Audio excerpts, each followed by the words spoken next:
Price the lord. Hallelujah. ಈ ದಿನದ ದೇವರ ಜೀವವುಳ್ಳ ವಾಕ್ಯ ಯೋಹಾನನ ಬರೆದ ಶುಭ ಸಂದೇಶ 3ನೇ ಅಧ್ಯಾಯ ವಾಕ್ಯ 17 ಹಾಗೂ 18. Gospel John chapter 3 verses 17 and 18.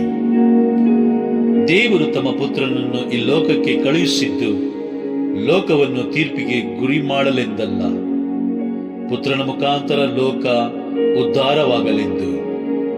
ಪುತ್ರನಲ್ಲಿ ವಿಶ್ವಾಸವಿಟ್ಟವನಿಗೆ ತೀರ್ಪಿಲ್ಲ.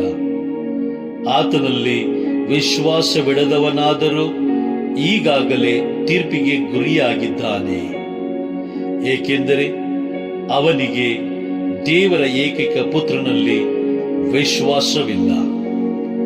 ದೇವರ ಜೀವವುಳ್ಳ ವಾಕ್ಯವಿದು. ದೇವರಿಗೆ ಕೃತಜ್ಞತೆ ಸಲ್ಲಲಿ. Amen, amen, amen.